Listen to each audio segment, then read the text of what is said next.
बाबू छे छबीला मैं तो नाचूंगी, ओ मेरा बलमा रंग रंगीला। 80 के दशक में जब फिल्मी पर्दे पर एक के बाद एक नए चेहरे आ रहे थे, उस दौर में एक ऐसा चेहरा दर्शकों के सामने आया जिसने अपनी खूबसूरती और अदाओं से जल्द ही दर्शकों का दिल जीत लिया। मुझे पीने का शौक नहीं, पीती हूँ हम। लेकिन उसकी यह सफलता ज्यादा दिन नहीं टिकी और बहुत जल्द उसे हीरोइन के किरदार से निकलकर कैरेक्टर रोल में ढलना पड़ा। मुझे मेरा रवि चाहिए, ये धन दौलत जायदाद, मुझे कुछ नहीं चाहिए। वह हीरोइन है शोमा आनंद।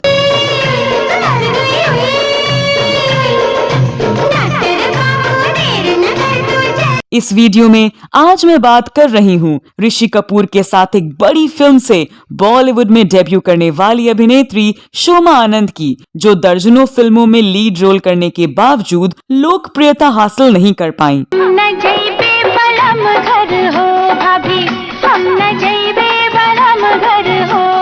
और हीरोइन के रूप में फिल्मी पर्दे पर चमकने का उनका सपना अधूरा रह गया। फिर उन्हें अपना करियर बचाने के लिए कैरेक्टर रोल में शिफ्ट होना पड़ा और वह नेगेटिव रोल में खूब मशहूर हुई। क्या शगुन लेकर आए हैं? हमारे घर में नौकरानी सोने के इयररिंग्स पहनती है और तुम मेरे लिए चांदी के बुंदे लाए हो। लेकिन उनके एक फैसले ने उनकी जिंदगी में कहर ढा दिया था। क्या था वो फैसला? इस वीडियो में शोमा आनंद के उस फैसले और उनकी जिंदगी और करियर के बारे में जानेंगे और भी बहुत कुछ। तो आप कीजिए थोड़ा इंतजार और बने रहिए हमारे साथ।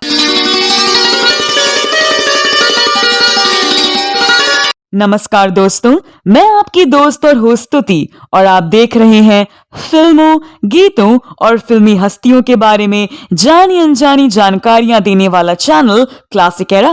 दोस्तों, शोमा आनंद को भले आप नाम से ना पहचान पाएं, लेकिन उनकी तस्वीर देखने के बाद आपको हमगामा की अंजलि जरूर याद आ जाएगी। तो ठीक है, 3 एम्बेसडर गाड़ी की डिक्कियों में सोना भर भर के लाई थी, सोल समेत वापस कर दो, मायके चली जाऊंगी। उनका जन्म 16 फरवरी 1958 को मुंबई में हुआ था। उनको प्रमोद चक्रवर्ती के निर्देशन में सुपरस्टार ऋषि कपूर के साथ फिल्म बारूद से 1976 में बॉलीवुड में अपने करियर की शुरुआत करने का मौका मिला था। समुंदर समुंदर यहाँ से वहाँ तक ये मौजों की चादर। इस फिल्म में ऋषि कपूर के साथ उनकी जोड़ी को सबने हाथों हाथ लिया। उसके बाद कुली फिल्में भी शोमा आनंद और ऋषि कपूर की जोड़ी कामयाब हुई। तेरी यादें मिटाने को पीती हूँ गम भुला। उन्होंने दर्जनों फिल्मों में लीड रोल किया, लेकिन हीरोइन के रूप में वह लोकप्रियता हासिल नहीं कर पाईं। इसके बाद उन्हें अपना करियर बचाने के लिए कैरेक्टर रोल में शिफ्ट होना पड़ा। ये शरीफों का घर है, कोई भटकते लोगों की सराय नहीं, जिसका जब जी चाहे अंदर घुसाए। चले जाओ यहाँ से। उन्हें लीड एक्ट्रेस के बजाय बहन, भाभी, बीवी या माँ जैसे सपोर्टिंग रोल मिलने लगे, लेकिन उन्होंने हर फिल्म में अपनी शानदार मौजूदगी दर्ज कराई। तुमने भी तो बुलाया था उस चुड़ैल को। कौन चुड़ैल? वही जिस पे तुम्हारी नजरें चिपकी। बाद के दौर में वह नेगेटिव रोल में खूब मशहूर हुई। खासकर जिद्दी और गुस्सैल बहू के किरदार में वह इतनी कामयाब हुई कि उन्हें पारिवारिक फिल्मों में बदमाश बहू का रोल ऑफर होने लगा। शेरा, तुम मर्द हो या क्या हो? वो शिकार खुद तुम्हारे सामने चलकर आया और तुमने उसे जाने दिया। इस फहरिस्त में घर एक मंदिर, घर द्वार, स्वर्ग से सुंदर, बड़े घर की बेटी, जैसी करनी वैसी भरनी जैसी कई सुपरहिट फिल्में शामिल हैं। रवि नहीं, हमारे साथ ऐसा नहीं कर सकता, नहीं कर सकता।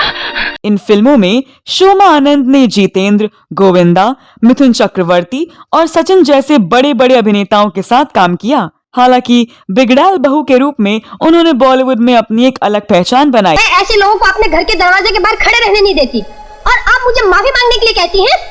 My foot. पर हीरोइन के रूप में फिल्मी पर्दे पर चमकने का उनका सपना अधूरा रह गया। शोमा जब अपने करियर की ऊंचाई पर थी, तब उन्होंने 1987 में प्रोड्यूसर और डायरेक्टर तारिक शाह से शादी करने का फैसला किया, जो कि उनके करियर की सबसे बड़ी भूल साबित हुई। एक सफल होती हीरोइन का यूं अचानक शादी कर लेना फैंस के लिए किसी झटके से कम नहीं था।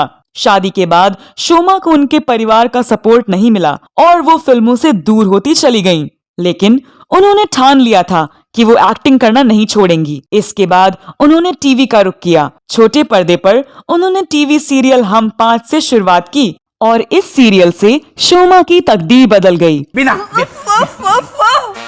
सपने में कितना अच्छा खाना खा रही थी, आइसक्रीम खाने लगी तो उठा दिया। बोलो। इस शो ने उन्हें खूब नाम दिया और वह घर घर की फेवरेट बन गई। इसके बाद उन्होंने सिनेमा में दोबारा एंट्री मारी और कई सारे साइड रोल किए। हाल के सालों में शोमा आनंद ने कई कॉमेडी फिल्मों में भी यादगार भूमिका निभाई, जिसे दर्शकों ने खूब पसंद किया। उन्होंने प्रियदर्शन की कॉमेडी फिल्म हंगामा में भी काम किया। साल 2003 में आई प्रियदर्शन की इस फिल्म में वह परेश रावल की पत्नी के रोल में थी। गांव की महिला से लेकर मॉडर्न अवतार में उनकी परफॉर्मेंस इतनी पसंद की गई कि आज वह फिल्म परेश और शोमा की मजेदार केमिस्ट्री के लिए याद की जाती है। उन्हें इस परफॉर्मेंस के लिए film fair best comedian award के लिए नॉमिनेट भी किया था, लेकिन हंगामा के सीक्वल में उन्हें जगह नहीं मिली। इसके अलावा क्या कूल है हम, कल हो ना हो, शादी करके फंस गया यार जैसे बड़े बजट की कॉमेडी फिल्में करके उन्होंने खूब सुर्खियां बटोरी। शोमा आनंद इन दिनों एक्टिंग की दुनिया से दूर हैं। पिछले साल 3 अप्रैल 2021 को उनके पति तारिक शाह का डबल निमोनिया की वजह से निधन हो गया। तारिक शाह को बतौर एक्टर बाहर आने तक, महात्मा और मुंबई सेंट्रल जैसी फिल्मों के लिए जाना जाता है। इसके अलावा वे टीवी सीरियल कड़वा सच के डायरेक्टर प्रोड्यूसर भी रहे हैं। उन्होंने फिल्म जन्म कुंडली भी बनाई थी। कुछ फिल्मों में बतौर एक्टर भी उन्होंने काम किया था। शोमा और तारिक की एक बेटी सारा शाह है। तो दोस्तों, यह वीडियो कैसा लगा जरूर बताएं। शोमा आनंद के बारे में अगर आपके पास कोई और जानकारी है तो कमेंट बॉक्स में अवश्य लिखें। अगले वीडियो में मैं फिर फिल्मों, गीतों और फिल्मी हस्तियों से जुड़ी कोई नई कहानी या जानकारी लेकर हाजिर हो जाऊंगी। तब तक के लिए नमस्कार।